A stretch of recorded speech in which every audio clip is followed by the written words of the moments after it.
Are you sick of lugging around a gigantic backpack or a bottomless pit of a sports bag whenever you go out? Well, the Louis Vuitton City Keepall might be an option for you. It's rather like the Speedy, but available in slightly different patterns, slightly different materials, and has a slightly different cross-section. I'm going to go through what you get when you buy the bag, so do a bit of an unboxing. I'll talk about how big it is and whether it's even practical for you, and ensure it fits everything I need. And I'll talk about the materials and the quality of it, and why I think it's a reasonable option to consider. And of course, if you have any thoughts about the City Keepall, or any thoughts about good alternatives, let me know that in the comments below. And otherwise, let's have a look at a bit of an unboxing and then dig a little bit deeper into the bag and what you get when you buy it. So let's start off with a little bit of an unboxing. So when you buy it, you get a rather large bag with a bow, which admittedly is slightly mangled here, but that is really more my fault than anything else. So we can try to get this off the box, which is sometimes easier said than done, but anyway, we've got it working right here. You pull off the bow, and then you're left with the box, which has a magnetic flap. Open it up, and you've got your receipt holder with a rather little pretty cartoon on it.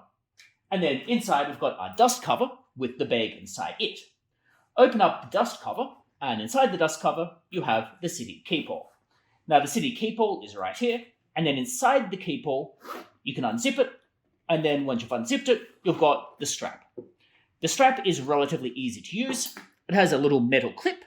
The metal clip obviously goes on at the end, and goes on, in this case, onto rather dark silver hardware. And then it also goes on onto the other end, and it straps on quite easily. Now, there's not much else in the box to really report.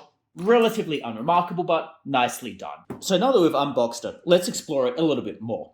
So it's 27 centimeters across, 13 centimeters wide, and 17 centimeters high, which means that it's medium-sized, really. Now, if you have a look at the base is actually flat, which makes it rather more practical than it would initially seem, and a little bit more practical than some of the other bags that sometimes are floating out there. So that's what we've got. Now, the hardware itself is this dark silver color. This is all around. It goes quite nicely with the rest of the bag. It's better than if it was a really bright silver, which can sometimes look a little bit plasticky. Otherwise, the material is canvas. This one's in the monogram, but you can get lots of different materials and lots of different designs. I just went with the canvas in monogram because it happened to appeal to me, and also because it matches my wallet, so therefore it seemed like it was worth getting. Now, it also, on the outside, has a name tag here. I suspect no one actually uses this as a name tag or anything like it. I think it is really just decoration. I would not use this for anything practical, or at least I'm not going to. I suspect very few people even do. But I mean, it adds some interest to the outside. On the other side of the bag, same story here. Leather cross straps here, with some, again, hardware, and also in canvas.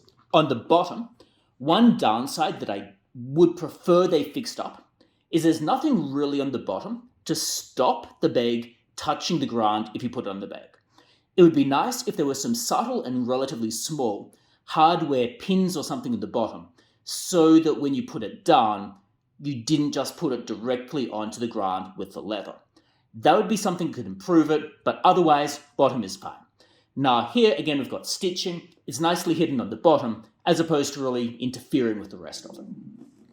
On the side ends, again, well, we've got canvas here. It has this slightly odd shape here. So we've got a square bottom and a slightly hemispherical top here, kind of like the side of an old Gothic cathedral or something similar. All right, so that's our outside. On our inside, again, just ordinary material on the inside. You can see that this one's black. It doesn't really come in exciting colors. On the rest of the inside here, you've basically got not very much on the other inside. You've got the Louis Vuitton little tag sitting right here that is rather dark and difficult to see. And then otherwise, it's just a big empty alcove. The only unusual thing in the big empty alcove or interruption here is, again, this little flap. That flap can keep things from moving around, but otherwise, not very much in there. So that is a bit of an exploration of the bag. Everything is reasonable quality. It's what you would expect from Louis Vuitton. The canvas feels nice to touch. It's pleasant to look at.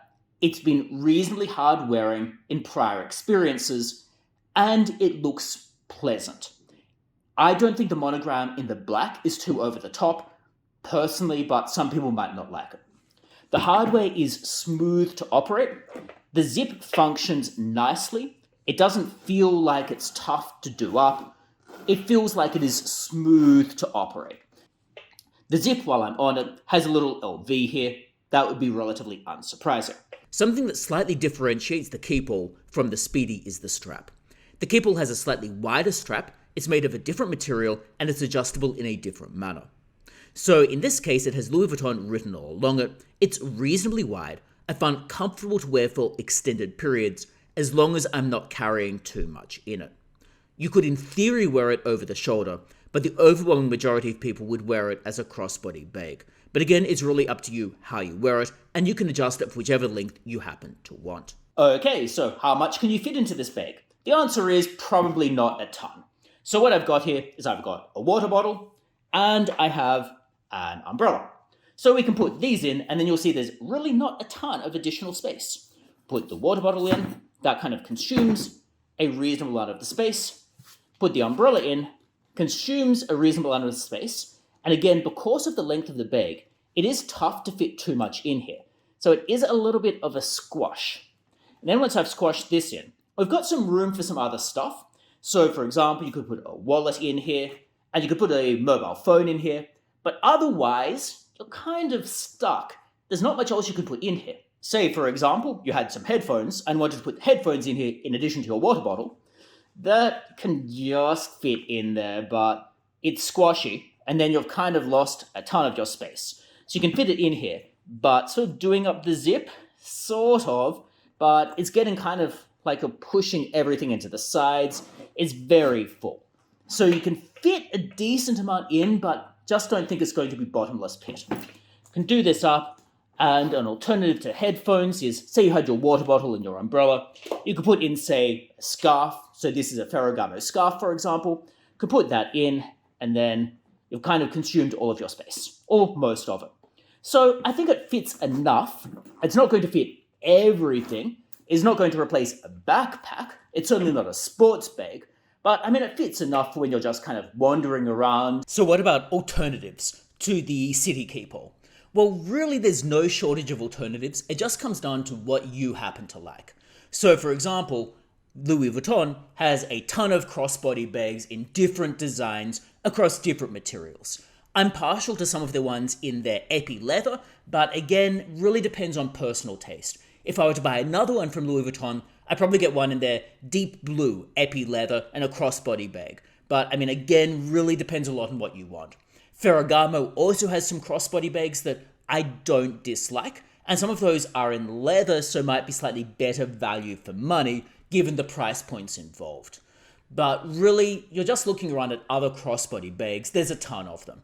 You could also cross-shop this with some of the belt bags. They're basically like bum bags, but across your chest. Now, having grown up in the 80s and 90s, I kind of cringe a little when I see them. So really, they're not for me. But, I mean, there's something you could cross-shop because they have a similar purpose, being a crossbody, having a similar type of shape and function, but just kind of different and kind of a bit of a throwback. I don't really like them, but really, it's really up to you. So that's basically a bit of an overview of some of the alternatives, in short. So that is a bit of a tour of the Louis Vuitton City Keepall. If you've listened this far, thank you so much, and I hope that I have not bored you to death. But it gives you a bit of an impression about what the City Keepall is like. I personally really like it, but what you like is really a matter of personal choice. It's worth trying on, it's worth going into the store and seeing what you think of it, and perhaps seeing what other options are available for you. I'm very happy with it. I really like the design, I like the pattern, and I think it's practical enough for me personally. But what is important to you is really going to dictate which bag you get. Whether it ends up being a bag like the Keepall, or perhaps just going with a Speedy directly if that's what you like instead, or instead going for one of the other crossbody shapes, say an oblong or a square, or from one of the other brands. There are many options and alternatives out there, and getting some variety is always good. So, I hope you found this somewhat useful or interesting to you, or at least not too boring. And if you have, it would be great if you like the video and subscribe to the channel, but otherwise, let me know your thoughts about potential bags, potential alternatives to the City Keepall, and what you think of the bag in the comment below. And otherwise, I do very much hope to see you for future videos as well.